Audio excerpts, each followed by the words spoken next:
Bien, buenas tardes a todos y bienvenidos a una nueva sesión del ciclo sobre los debates en el espacio euroatlántico sobre China, coorganizado por la Fundación FAES y Resilient Futures.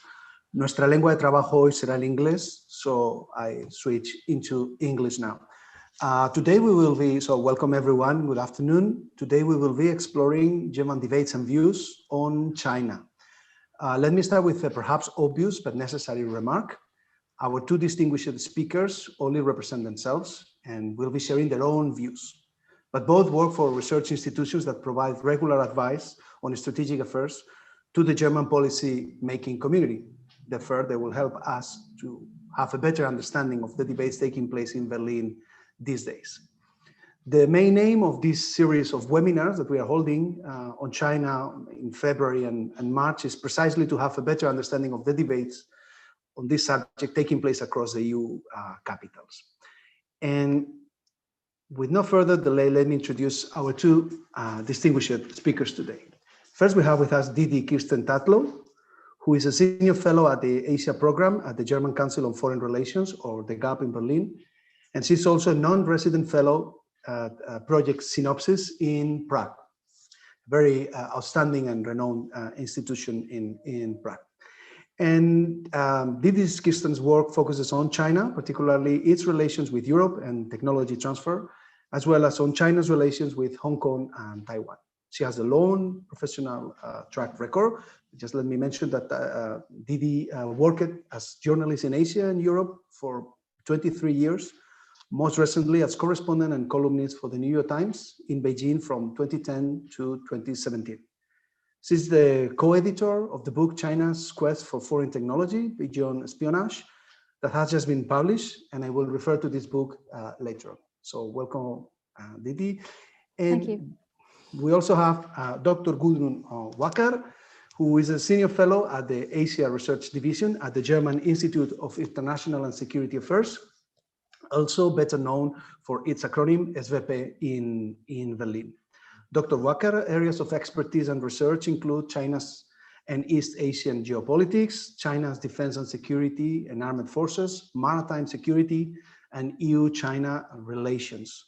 Among her publications, I would like to mention one on Chinese narratives about the United States, and another one titled Promoting a European China Policy, France and Germany Together, co-authored with François Godemain, who will be with us next Monday. Both papers are very relevant for our discussion today. Dr. Wacker also co-edited a volume titled China and the Internet Politics of the Digital Lab Forward that included a chapter of her dealing with the internet and censorship in China. And I think it's very remarkable that this book was published in 2003, launching and somehow forecasting a debate that is now so topical and relevant today. So welcome you both, and on behalf of FAES and Resilient Future, thank you very much for being with us today. So let's start with probably, a very hot issue, the comprehensive agreement on investment signed last December, that over the last weeks, we have seen very different interpretations of the agreement. The most optimistic ones think that this is a step in the good direction, while others think that benefits are too little and it unnecessarily undermines the transatlantic momentum with the new US administration. Others, today I was reading, I think it was an interesting point, others think that, that for Germany, perhaps is a damage control tool, expecting that competition and frictions will become harder in the upcoming months and years. So I will ask you first, Didi, what is your take on this agreement? What do you think are the main drivers of this German approach to the question of China? Yeah, thank you very much, Nico, and thank you very much for having this event. I'm really pleased to connect to Spain. You know, I did write a fairly critical piece about the CAI for the DGAP, the German Council on Foreign Relations. And I think there were several reasons for that. Primarily, I think that with the CAI, I think that the EU actually committed a strategic error in the sense that it gave away a lot of leverage. It gave away kind of the only leverage that it had with Beijing? And this is something that people have been asking themselves for a long time. What is our leverage? How can we get Beijing to, I mean, I think that's how international politics works. So, and by, in a sense, reaching this agreement, which has been quite severely criticized for certain aspects of it, in a sense, they did give away a lot of leverage, because at this moment with COVID-19, with a new administration coming in the US with a harder China policy from the US, I think above all, it was very important to Beijing to continue to trade along WTO, along global lines, to continue this process of globalization that some countries are pulling back from now, for example, the United States, but not just. Particularly with regard to China. And I think that by striking this deal now, just before Biden came in, indeed, this leverage from Europe was lost. On perhaps a more positive note, one can imagine that maybe it would enable the EU to have a tougher negotiating position with the US. I do agree with that. I do take that on board. But I think that would be an inadvertent, an unintentional advantage. However, one should seize them where one can.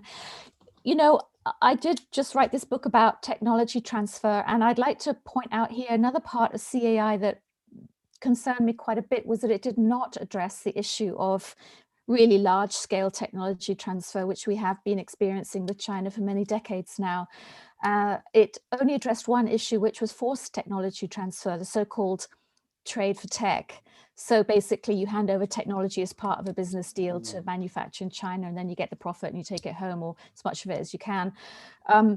However, trade for tech is really only one of about 32 ways that China has been employing for decades now to access technology from an advanced industrial nations. And I think that any kind of trade deal now needs to address this issue much more fully. So there's a lot more to say about CAI. Perhaps we can get back to it later, but I'll stop at that point. Thanks. Thank you very much, Didi. So let's turn to you, Gudrun. What do you think? Do you share this approach, or do you think that this view, or do you have a different view on this German position or German view on the CAA? Well, first of all, we have to say that this deal has been negotiated for 7 years. And I mean, you can criticize it, of course, and I will come back to the criticism, but it was in the end not Germany. I mean, Germany certainly pushed, because I agree that it's sort of Angela Merkel's legacy. It was the explicit goal to get this done for the summit, the Leipzig format, where the EU 27 was supposed to meet Xi Jinping, which did not happen because of the corona pandemic. So this was the goal. So Germany was behind that, but I don't think that they were behind signing a bad deal. So the narrative is that there was, in the end, there were some compromises on the Chinese side. The Chinese side moved, and the EU saw an opportunity. Now, for the criticism, I agree that, on many issues, like the sustainability part, etc., you can be very critical, because it's unclear how this will be enforced, etc. And then there is the question of timing. And I only want to make one argument here. What if the situation would have been reversed? What if the US had been ready to sign a deal with China, and some new commission of the EU came in? Would they have waited for us? And of course, I don't believe so. It's really a difficult question to address, because on the one hand, I don't want the EU to fall back into this, let's wait and see what the US does. Now we have another US administration. We have a president who will probably listen more to allies of the United States and friends.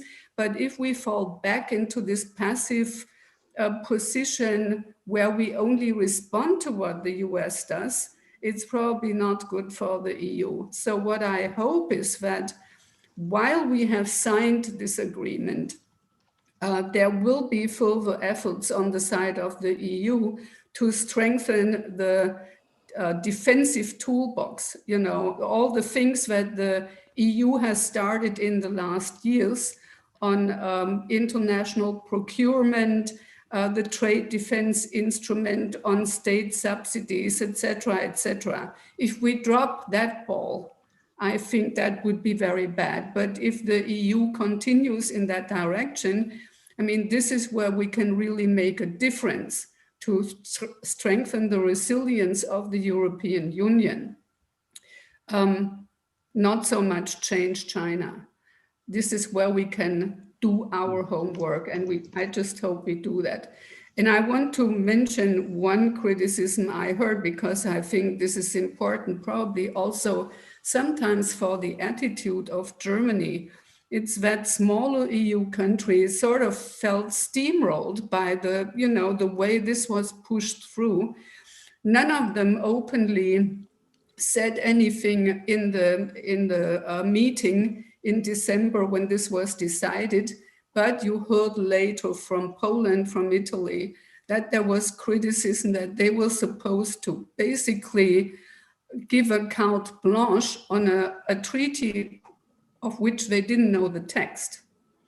And also the mandate is 7 years old. And then finally, there was the criticism why Macron participated in this final signing ceremony, if you will, because while you can argue that Germany still had the EU presidency at the time, so there was a reason for Angela Merkel to be there.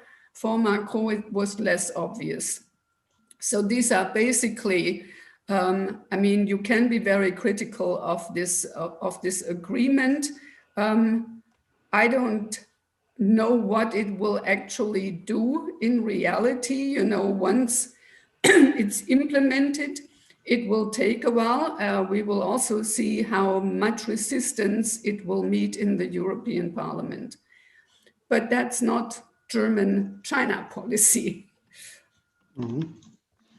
Yes, absolutely. Yeah. I'm not pretending to say that I was asking because we are dealing today with German, not assuming that it's necessarily Germany is to be blamed for this, but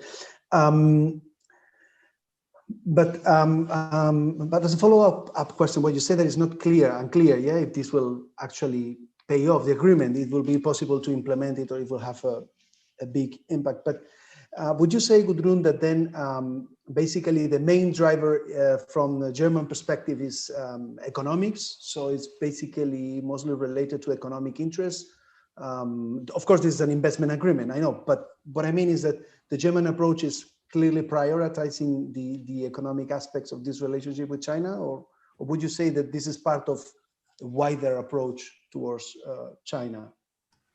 I think most people would say that the main driver of Germany's China policy is economic interests.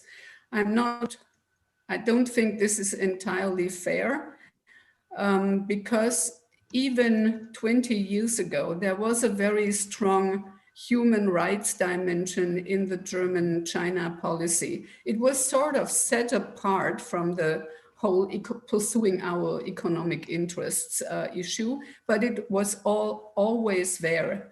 And I think in the end, Angela Merkel was almost the only European leader who raised these issues until a few years ago, when the situation on the one hand in China became so bad that you couldn't ignore it anymore, and other leaders spoke out too. So there was always this dimension there. But it's true that Germany sticks out among the European member states insofar as it has a unique economic relationship. It's one of the few countries that doesn't have an outrageously negative trade balance. Our car companies are very invested, our chemical industry is very invested there. And so this is a big driver, of course, but there is also, I would say, the reason why Germany's China policy has changed quite a bit over the last few years, because I would say the watershed was probably the publication of Made in China 2025, which made German business and companies aware that they might lose their competitive edge.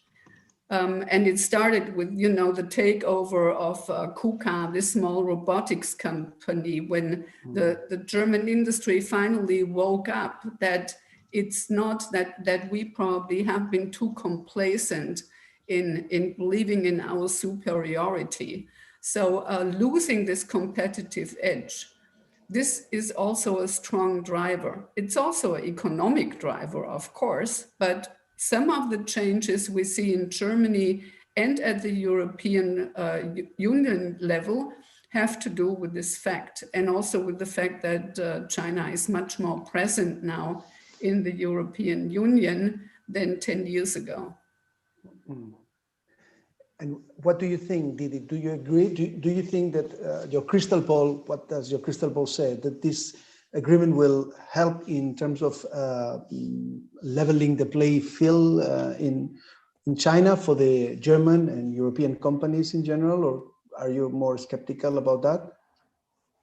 Well, you know, I do think that this agreement in some ways was an artifact of history. It's absolutely right that it began negotiation 7 or 8 years ago, when the world was quite a different place in many ways. I think people hadn't realized what was going to come with Xi Jinping, and I think the General Secretary of the Communist Party of China. And I think that he has changed the country quite a lot in that time. We've seen a flurry of enormously important laws coming out since 2014, when he declared the overhaul, you know, his national security concept has now been filled out in all directions. And I think that as such, you know, what has happened here with CAI, or CAI as people call it, particularly after a year of COVID-19, has in a sense, to me, has simply really been barking down the wrong path, because, you know, we've spent a year being told to be careful of dependency on supply chains and critical goods that we need ourselves, medication being one of them. And I see that CAI very much, I believe that it will deepen interdependency, or dependency, if you like, on China, because China, you know, MIC 2025, Made in China 2025, certainly in the medium to long term, plans to essentially replace high quality, high-end manufacturing, including in Germany, which is of course the industrial relationship par excellence in terms of European relationships with China. It is the German relationship in that sense. It's the strongest industrial nation.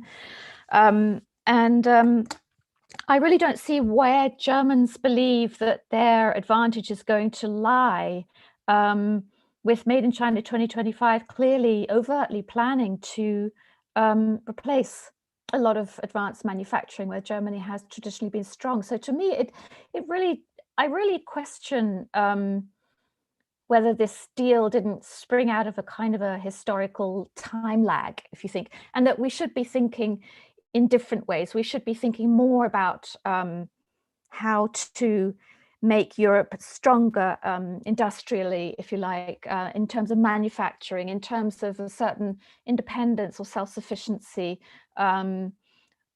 in critical supplies. And, you know, here I'd also like to note that the Chinese pharmaceutical company Fosun, which is Shanghai-based, bought, I think it was 1% of BioNTech in March 2020, when people began to realize what was coming at us with COVID. And essentially they didn't have this mRNA technology, which is the basis of the famous BioNTech Pfizer vaccine, but they do now, and they will manufacture it in China. And, you know, that's fine. I'm all for health and global health, but what I'm trying to say is that I think that that we need to be careful that this doesn't turn into another type of dependency. And we saw the perils of that last year. And we spent much of the year with people, including top leaders, health leaders, and national leaders, warning us about the need to secure at least medical or health supply chains. And I just don't see that that is what's happening now.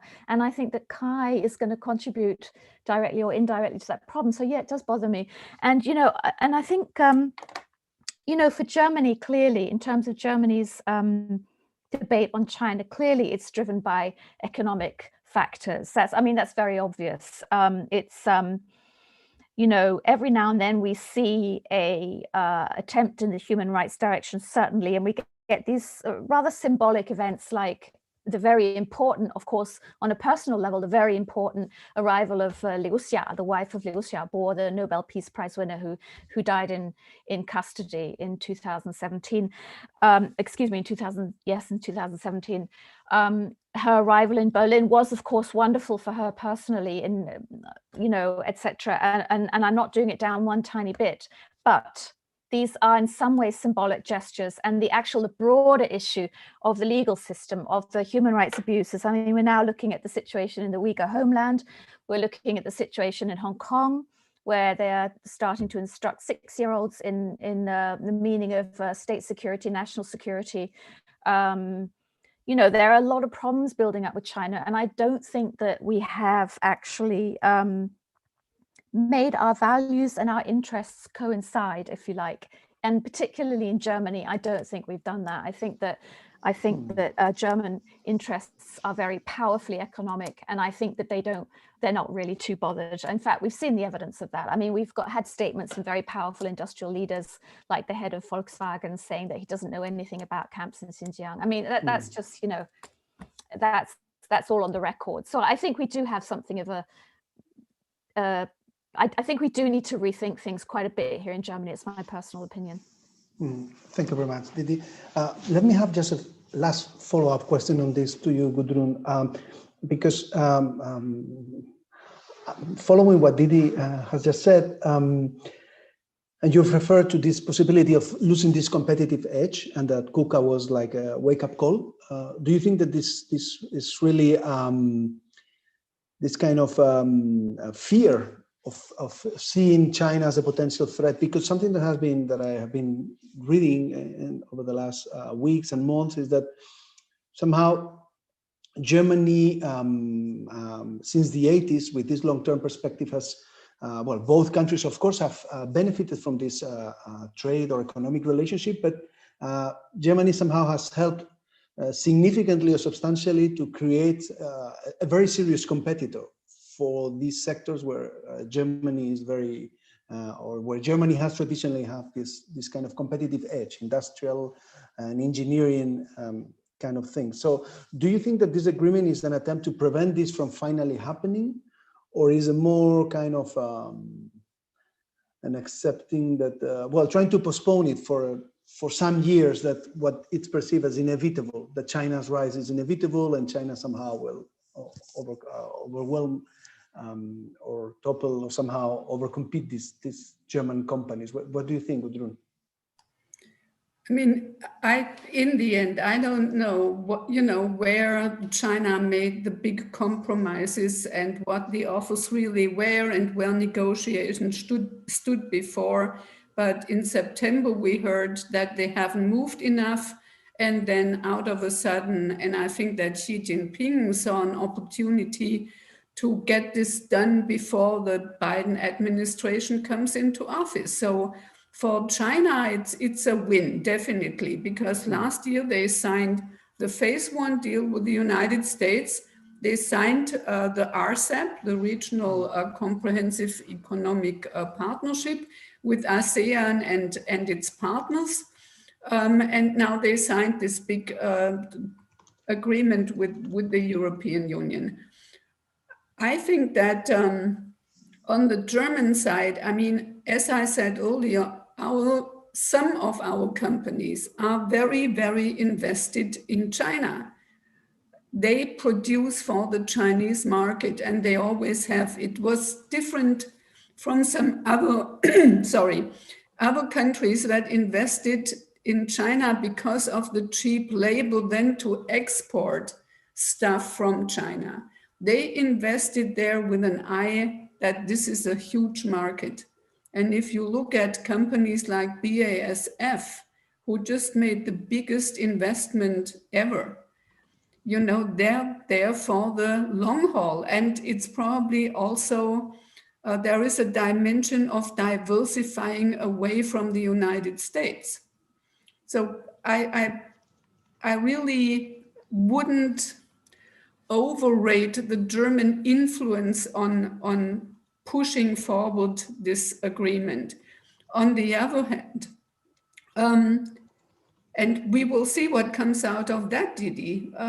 You know, we have these Indo-Pacific guidelines now, which clearly are an effort to diversify away, including political, diplomatic, and security relations in the region, and thicken our partnerships with other countries. I mean, you know as well as I do that in Berlin, if you have an Asia conference, you talk for 5 minutes about Asia, and then it's all about China. And I think it would be a very healthy thing if we actually would put more focus on the other countries in the region, Japan, South Korea, Australia, the ASEAN countries, India. And this is happening. I just hope that the next government in Germany doesn't drop the ball and that the EU picks up this ball. And this is ongoing. We don't know what the European, at the European level, the end result will be.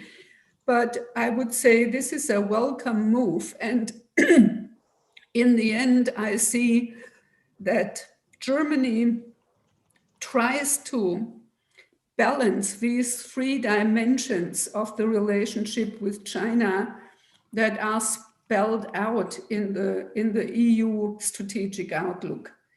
China as a partner, China as a competitor, and China as a systemic rival.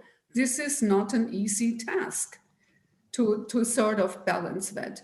And we have to realize that we no longer can, what I earlier said, compartmentalize our economic interests and human rights, for example. I mean, you know, if goods are produced by forced labor, for example, we have to take note of that. So it's sort of intertwined, right? The economic aspect and the human rights aspect. So you can't neatly separate the two anymore. So I see some positive steps. And as I said, I just hope that the EU continues the work they have started in the last years in strengthening our resilience, because our ways to influence China are very limited. And we have to, if you want to do something more than symbolic, you have to be aware of the price that will cost, and you have to be willing to pay the price. I was encouraged, for example, when Wang Yi came to Europe and basically got the same message in every European capital where he set foot in. In Italy, in everywhere he went, he got, you know, Xinjiang was raised, Hong Kong was raised, and Heiko Maas made this statement about the Czech Republic, and when Wang Yi threatened consequences because the Senate leader had taken a delegation to Taiwan, and Heiko Maas said this is, you know, not a good idea to threaten a European member state while being in Europe. There is also the Note Verbale by France, the UK, and Germany on the South China Sea, which was handed into the UN. Yes, it's all symbolic. The next step are sanctions. And as I said, if you go in that direction, you have to know the price and you have to be willing to pay that price. I don't know what Didi would suggest to do beyond the symbolic. Thank you very much, Gudrun. I don't know if you want to react, Didi, or if not, yeah, I was... I'm sorry. Actually, the connection just dropped a tiny bit towards the end. What was I asked? Gudrun said, what did you say? Well, you said that everything that that Germany has done in terms of human rights is symbolic. No, I think that's a little bit of an exaggeration. I think I said that that there are these gestures, these concerning individuals, absolutely, such as Liu Xia, getting her out. And on a personal level, for her, that was very important. And I don't dismiss it for a second. However, I think that it's well known in the EU that this human rights dialogue with China is kind of a fig leaf. It doesn't go anywhere. The Chinese know how to play the game, the EU plays the game, and there's been an internal discussion in the EU for a long time about dropping this dialogue because it doesn't go anywhere. And in a sense, it really only serves to enable China to continue exactly as it is, because it can always say, well, look, yes, cool, of course we're talking about human rights, they're very important. But, you know, we're now faced with really a huge upstep in the problem, and it's not just the Uyghur homeland issue. And I think that there's broad agreement, including in the European Parliament, that this deal, which was, I believe, very much pushed through by Germany, in fact, was that the issues with forced labor, these commitments, so-called commitments received from China are not real. I mean, we've just had the court case in Korea where a judge, actually an international judge, has actually said that saying that you commit to trying to fulfill ILO obligations to stop forced labor is just that. It's a commitment to try, to continue trying. It's not a commitment to actually stopping it. Now, we've had that case with Korea. It's a very important case. And I think that that pretty much answers the issue of CAI and how it does not, in fact, get any meaningful commitments from China on the issue of forced labor. Yeah, I agree 100%. No, absolutely. I mean, I don't think that one can actually debate that. It's because it's just simply what happened, I think. So that doesn't work. So what we have then is, in a sense, a reward for a country that seems to have no boundaries when it comes to human rights. So there doesn't seem to be a bottom line anymore in China. I mean, if there ever was one, you know. And I think that this labor situation, the stories from Xinjiang, and from what I know of what's happening in Hong Kong, which is of course where I'm from, you know, the Taiwan issue, we've got almost daily overflights by PLA Air Force. We've got attacks on, I mean, people have been killed on the China-India border. We're seeing, you know, the South China Sea, as you mentioned, Gudrun, we're seeing a really kind of troubling complex of problems coming together here. And of course, there's Japan and the East China Sea. And I just really wonder at the wisdom, political wisdom of making a trade deal like this at a moment like this in history and losing the leverage, which is the initial point I made, losing the leverage over China to get any kind of concession on certain issues, you know. And so, you know, what do I suggest? I mean, I think that there's a lot of very hard thinking going on about this problem now in some places, in the US for sure. Jake Sullivan seems to be an interesting thinker. I think Tony Blinken's also an interesting thinker. There's great continuity of US policy. And I just wonder how, you know, it's all very well to say Europe needs strategic autonomy, and I you know, there are arguments to be made there, but at the end of the day, Europe and the US are allies. Now, this is a transatlantic relationship, and you know,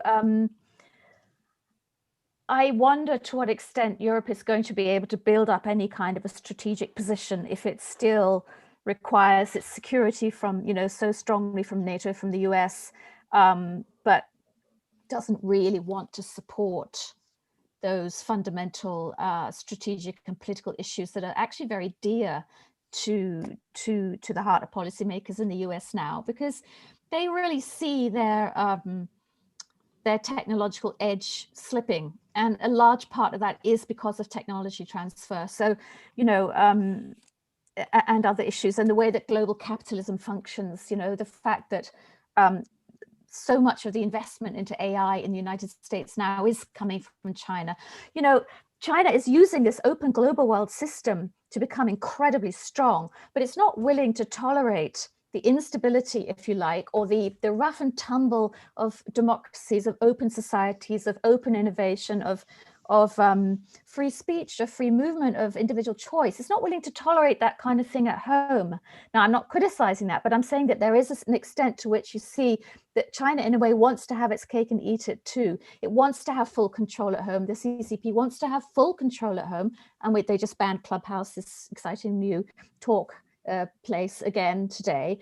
They want to have full control at home, and they also want to have full to be the world leader in science and technology. So I think, the United States, I think, is trying to figure out what to do about this. And I know that there's grave disappointment that Europe isn't more on board, despite everything that's happened over the last 4 years. I do agree about that. And I think also one final point, Germany's 5G policy is confusing. We don't know, they don't know what's going to happen there. We're probably looking at a delay of about a year now when Huawei technology will be probably put into 5G systems on the ground here in Germany.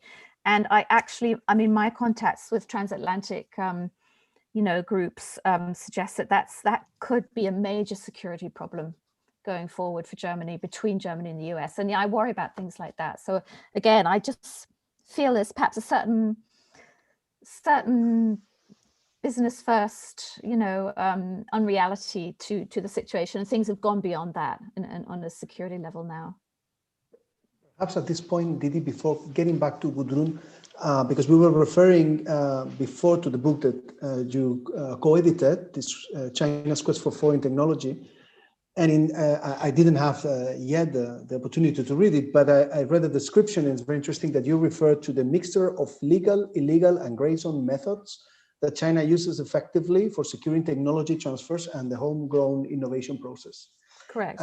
Could you please maybe explain us a little bit about it in just 2-3 minutes? And what I'm particularly interested is in understanding whether you think that if Germany and the EU are ready to deal with this kind of a strategic challenge, and if we are aware or not of this challenge and its magnitude. So if you can explain it a bit. Yeah. Thank you. Well, here's a book. Thank you very much. It's pretty clear. It's a magnifying glass, just taking a really, really close and granular look at what's going on with science and technology policy in China, and how this very long-term plan to catch up and overtake the capitalist countries, if you like, as Xi Jinping still calls it, and Deng Xiaoping called it before him, and Mao Zedong called it before him, and to train more skilled workers than the capitalist countries. That's the project, to create a higher and more effective democracy than the capitalist countries, and to train more skilled workers and to overtake. I mean, this isn't rocket science, this has been published in Chinese, in policies and Communist Party directives since 1956, when we had the first medium to long-term, the first long-term science and technology plan that was actually reviewed by Zhou Enlai, who, interestingly, of course, as well as being the premier, Zhou Enlai was the chief spy master of China. He was always the spy boss from the very beginning until his death. And, he has a very good quote about how acquiring science and technology from foreign countries is like fighting a war. And if you're going to go into war, you need a battle plan.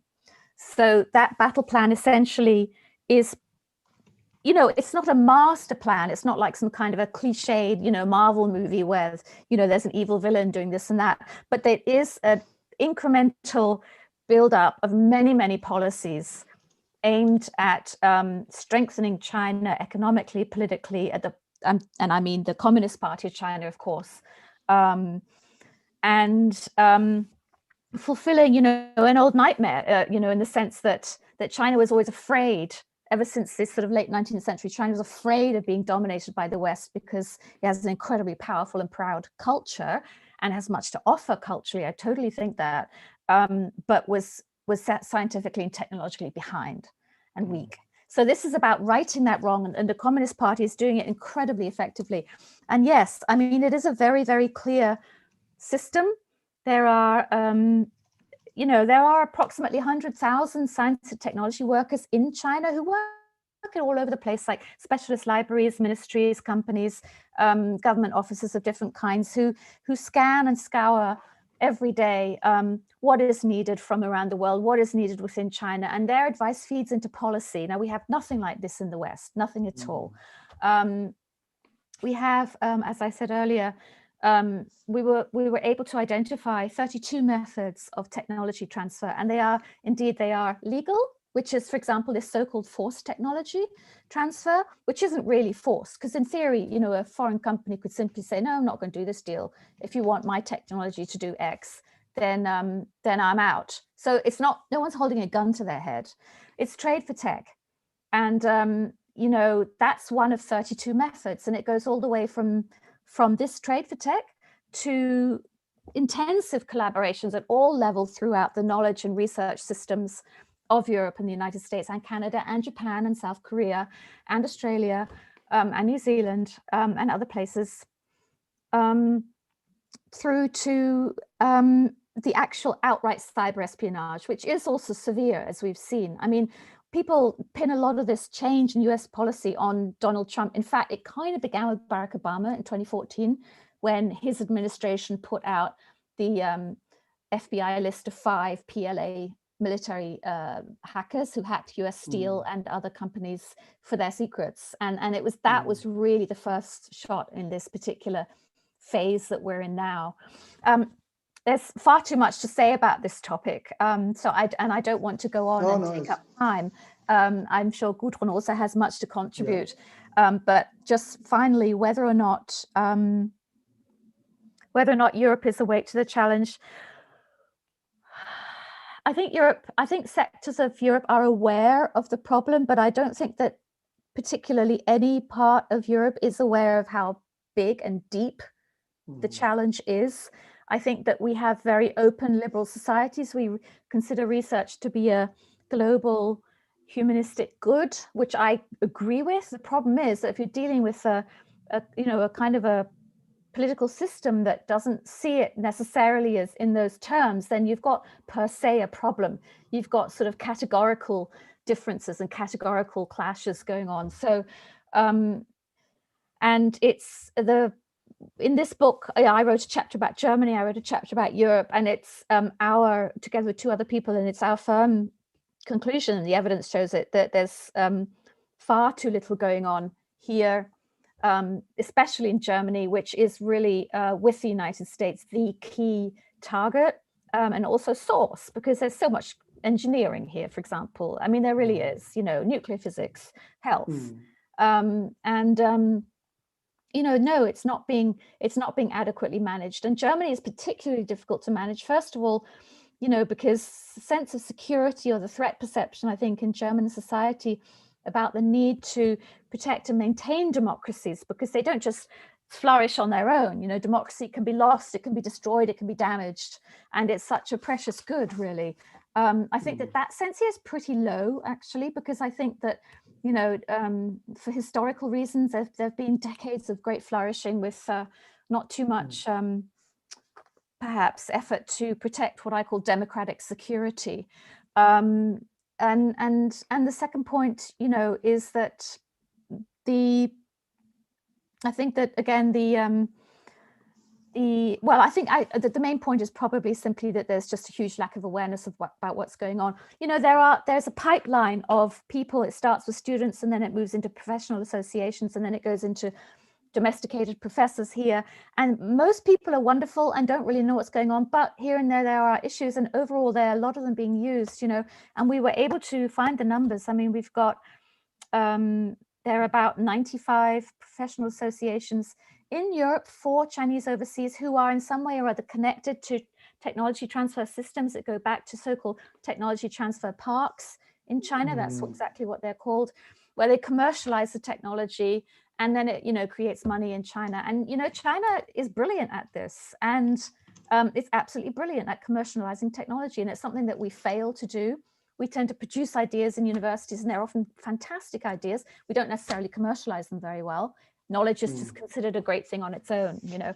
So there's lots of different issues here. But no, I think, and as the US increasingly tries to avert this leakage of high technology, and we've seen many things over the last few years, focus is absolutely growing on Germany, it's absolutely growing on Europe, and we are behind the curve. Thank you very much, Didi. I'm very much looking forward to read it, and I guess many of our viewers are also very much looking forward to reading your book. So I would like, if you allow me, Gudrun, to turn again back to the Indo-Pacific that you were referring before. And you mentioned this document that was approved in September 2020 by the German government, entitled Policy Guidelines for the Indo-Pacific Region, Germany, Europe, Asia, Shaping the 21st Century Together. I think it's very telling, as you said, that I don't remember now if you say it explicitly, but the use of the term Indo-Pacific instead of Asia-Pacific is clearly maybe a statement. And I have read a few days back that the German government was considering the possibility of sending a frigate to Japan, and perhaps with stopovers in South Korea and Australia next summer. So my question is, should we expect a more proactive Germany in the Indo-Pacific, also in these hard security matters? Is this would you say, serious commitment? And would you say, what do you think? Would Germany be interested in cooperating with the UK, France, and the US in this regards? And would be Berlin happy with NATO paying more attention to this region or not? What do you think, Gudrun? Before I come to that, I want to raise two issues in response to Didi. One is that, I was actually talking, that was my plan, to talk about some fundamentals in German politics. One is, for the last decades, we always had a coalition government, which means that the foreign ministry and the chancellor's office are headed by different parties. And this is not a very brilliant constellation when it comes to overcoming what is called stovepiping. The second is we have a federal system, which means that, for example, universities are under the federal states. So I have been arguing for a while now that we need not only a horizontal conversation within the EU about all these issues that Didi and her colleagues raise in the book, but also a vertical one, going to the local level, going to the cities, because it doesn't help if the German government says we will not sign a BRI MOU with China, but then the next thing you know, some city in Germany signs an agreement with, a Chinese company or whatever about smart city. So we have to go to the local level and we have to have a debate there. So this is my argument all along. We need more conversation here. And it has to be backed by numbers such as collected in Didi's book.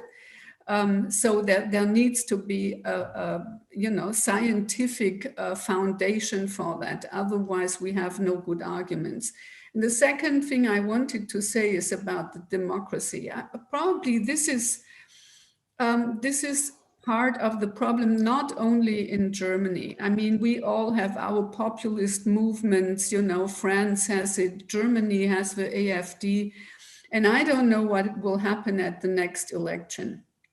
But I think after the end of the Cold War, we probably all, and I'm the older generation now, so we sort of had this feeling we won, democracy has won, and the rest is, and that there is, I think the Australian Prime Minister Tony Abbott told Angela Merkel the drivers of Australian China policy are fear and greed. And I would add a third dimension, and that's complacency. And it's a complacency that also has to do with ideas like countries like China are unable to do innovation because the system does not support it.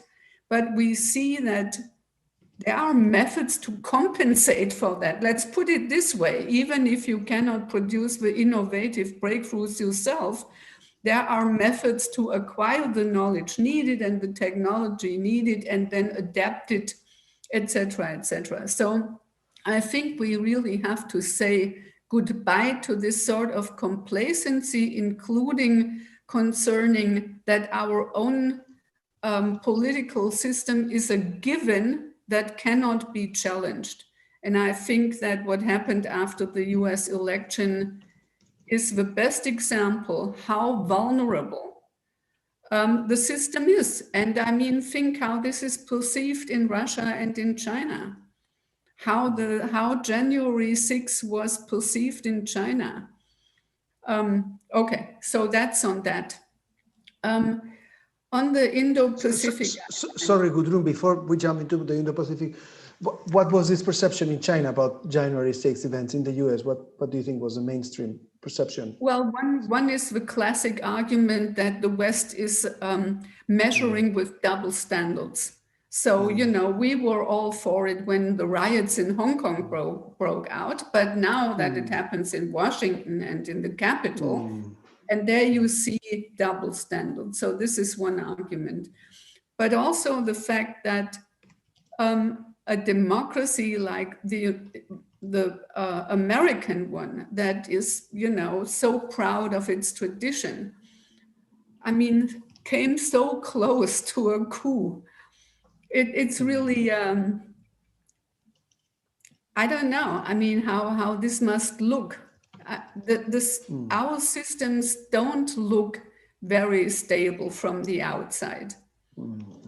I would always have argued that checks and balances are in place, but you see there is a way to push these checks and balances, and this is what Donald Trump has done for 4 years.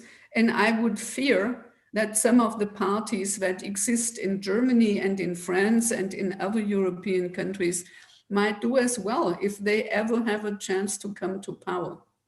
That's all I'm saying. So we have to be really aware, and we have to think back why we believe that our systems are better and why we cherish them because of the freedoms they provide, etc., etc. So we have to remind ourselves, what is our strength? The Chinese will argue their strength is output related. You know, they deliver, and Western democracies don't deliver anymore, is the Chinese argument. And I would say the point was the global financial crisis in 2008, when China came to this conclusion. So I think we have to remind ourselves what we like about our systems. It might be it might take more time to figure things out and to reach a consensus, but we wouldn't want to live in a different system, right? That's the fact. So long speech about that, but it also brings me to the Indo-Pacific.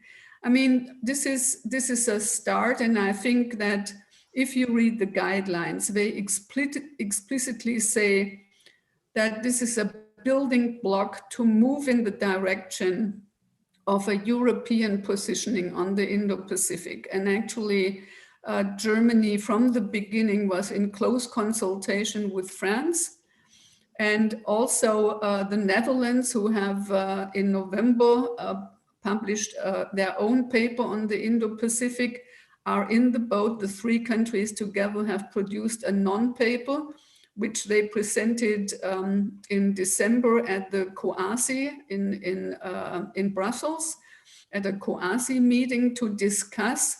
It's not clear where this is going, whether there will be a strategy paper or, you know, an outlook paper or whatever, but that's not so important. What I hope for is that there will be things happening at the EU level. For example, if we talk about trade agreements, this can only happen if the EU has a mandate. And there are a lot of FTAs that are being negotiated right now, like with Australia, with I think Vietnam is done. Singapore is done. There are other countries in Southeast Asia. We have the big one with Japan and with Korea, which should probably be updated. India will be a tough nut. Okay, but there you need the EU. Without the EU, nothing much will happen. And then you have things that can happen at the national level. And if you read the Dutch paper, it's very clear about the division of labor, what can happen at the national level and what can happen, should happen at the EU level. And then you have a level that is sort of in between and beyond, which is sort of minilateral, several EU member states doing something together, or what used to be called the EU3, like this Noordwelbal, UK, France, Germany, I just mentioned. And I think this minilateral format can also happen in terms of military exercises. The French have been doing this for many years because they consider themselves as a resident power in the Indo-Pacific. And so they have sent ships, they have sent an aircraft carrier 2 years ago, and other European member states, not Germany at that time, but other European member states contributed. And this is European too. And then there can be other formats together, I don't know, the G7, you know, within different frameworks addressing these issues.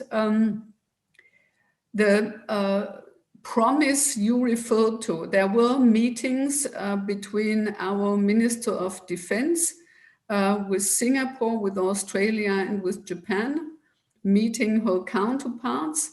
And the promise was that we would step up our profile, so to speak, and send a frigate.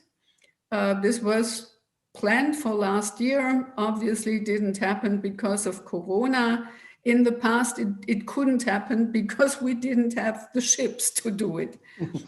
So you can wonder what difference will it make, but I think the point is here, the argument that France makes is valid, that we demonstrate that the UN Convention of the Law of the Sea, that freedom of navigation is important to us, even if, again, it's a symbolic gesture, not more, of course. But if you look at France, they have now, and you will probably hear about that next week when you have your meeting about the French policy, they have very, very dense security exchanges with Japan, with India, with Singapore, and with Australia. We're not there, and traditionally Germany, for historic reasons, is rather low profile when it comes to military presence anywhere. But at least the guidelines have this promise that we will step up our profile, maybe also in terms of non-traditional security issues. Even the French paper makes a connection between climate change and security. So, you know, biodiversity and climate change are one of the focal points of also where the EU should be going. So I expect something, but I'm a cautious person, and I have seen the German government trying to diversify its relationships to the region a while ago, and it never really happened. So we need the human and the material and financial resources to really do this. And this is also true for the EU. And I mean, I still think that the EU, despite its global ambitions, has this view of the world in concentric circles where the farther away something is, you know, the less pressing the issue might become. And so I just hope we don't drop the ball on that after the next general election. I have no idea what kind of constellation we will end up with in September. And you asked about NATO as well.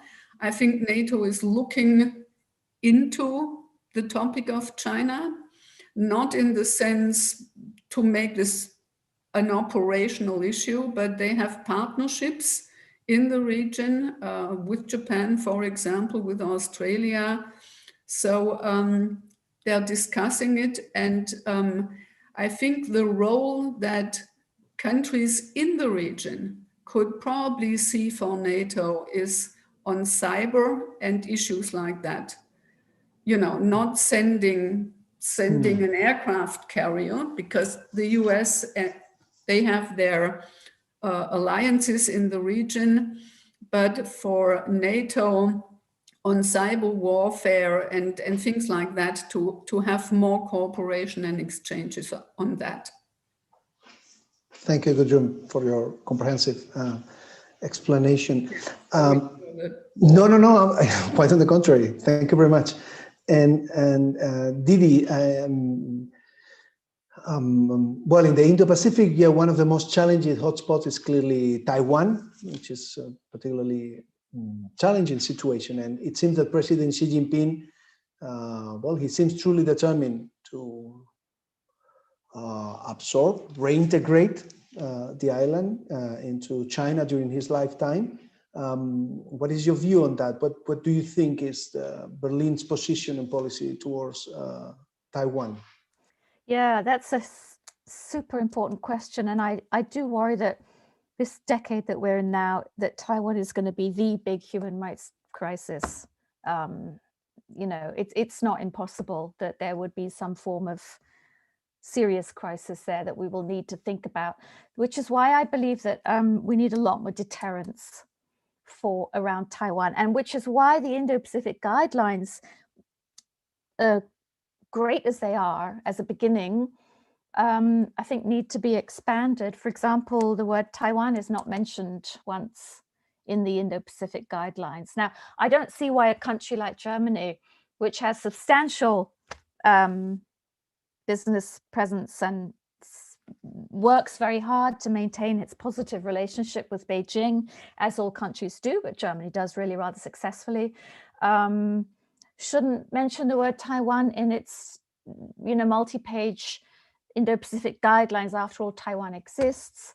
It's in the Indo-Pacific, if you like. It simply doesn't really make sense to just kind of not mention it at all, not even once, not even one word.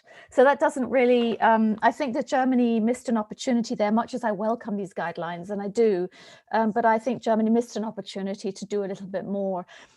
Germany also has the strictest policy toward Taiwan officials wanting to visit, strictest in the sense of they deny the most officials. I believe their list is, the last I checked, it was 7, all the way down from Tsai Ing-wen, the president, then down to, you know, the legislative head and the Supreme Court, the Constitutional Court, this kind of thing. These people may not, you know, make visits to Germany. Now in the UK, it's 5. Sweden and France, it's less than 7 as well. These numbers may change over time. It's a sort of a gray area, but definitely Germany does have a substantial list. And I think, again, this is an area where Germany could perhaps just sort of loosen up a bit, you know, and say, look, actually, Taiwan exists as a whole semiconductor issue. Germany now wants chips from Taiwan, you know, and so I think there's a lot that can be done in terms of alliance building and trying to expand contacts to Taiwan that would send a very clear message to China, you know, that this isn't just the United States. There are other countries in the world that are worried about a possible invasion, however that might happen, or a terrible accident during one of these, you know, daily intrusions into this de facto median line in the Taiwan Strait by the People's Liberation Army Air Force. And that would send a very clear message to Xi Jinping to just think, okay, but, you know, this is really going to cost you more than, even more than you might think. And there's a huge amount, and this is a strength that democracies have, I think, is their alliances, their friendships. They're capable of friendships. They're capable of speaking to the better angel. They're capable of of sharing, of seeing another country on a more or less equal footing. Now, China doesn't have alliances. It doesn't see things like that. It's very much, you know, the big guy in the room. I think that it's always had this and it is indeed a big country, no question. But I wanted to also mention something that Gudrun said that I very much agree with, which is the issue, these domestic issues in Germany, the history, the tradition, the way that power works, the highly federal system, the difficulty of connecting, you know, laterally, locally, incredibly important. And some of my research has really been into what's happening at the local level in Germany that doesn't get any attention, particularly in Berlin. And also how, for example, the security services, which are more controversial even in Germany than in some other countries due to the history of the country, the communist and fascist abuse of powers. You know, the security services have a fairly low respect in Germany.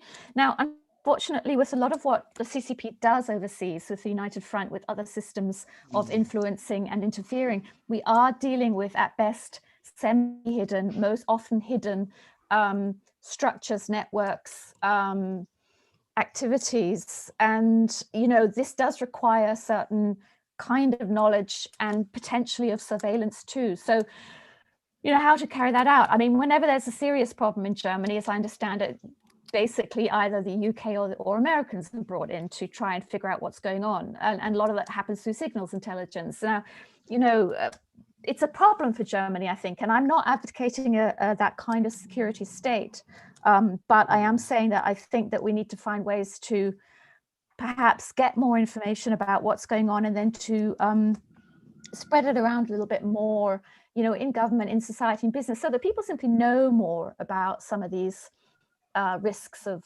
globalization when it comes to economy, technology, science, and security issues. Ultimately, one of my favorite concepts is that of democratic security. And, you know, what does that mean? I think it means building security for democracies, but also building a security that is democratic, if you like. And it's a complex concept that I think needs a lot of building out and could go in different directions. But I think it's also a very attractive concept, because I think, you know, a democracy that doesn't offer security to the people living within it is not very attractive, you know, because democracy can be messy. We saw that on January the 6th.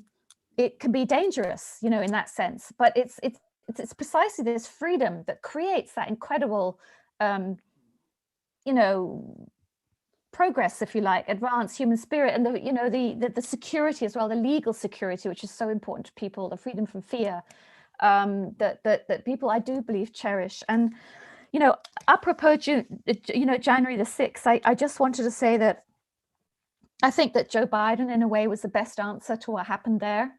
Donald Trump did not get elected again. The system did hold strong, ultimately. The legal system got rid, I mean, they just said, forget it, you know, we're not recounting this one. So I tend to see, I agree, and I don't downplay the problems for a second, but they were serious. They were serious. But I do see the glass as being somewhat half full as well. The system was horribly tested. It has held strong. We've got a better leader in now. You know, and I think that they know that they needed to do a lot of work moving forward. You know. Thank you, Didi. Yeah. We already overrun our time, but yeah. Related to this, I have, no, it has been a fascinating discussion, but I have a last question that is related to this and to the Indo-Pacific issue that I will appreciate if you can both answer in a minute or two. And it's related to the D10 initiative, this idea of a forum bringing together well, the most prominent democracies, at least initially the G7 members, plus South Korea, India, and Australia. Let me start with you, Gudrun. What do you think about the D10, and what do you think that Berlin thinks about the D10 initiative? I think there were some events on the D10. It was explored here in Germany. I have a colleague who was involved in that. So it was track 1.5. I think the D10 idea is not a bad one. I'm not a big fan of the Summit of Democracies that Joe Biden has planned for this year, because this will really beg the question, who will be in and who will be out? I mean, you know, India, my colleague who works on India is starting to doubt that this is really a democracy in the strict sense anymore. So it's really a matter of definition. It's a hairy concept. The D10 less so, I would say. Although there are people who say Japan has a pretty odd system with hereditary parliamentary seats, etc. But we all have our peculiarities. So I think the D10 is not a bad idea, but and I think this is an argument that we also hear now from the Biden administration. The question is, how do you balance your priorities? If you only have like-minded countries, for example, on the topic on non-proliferation in the boat, you can forget it. You need to convince the countries that are not on the same side to adhere to certain rules. Otherwise, you will have no rules. And the same is true with climate change.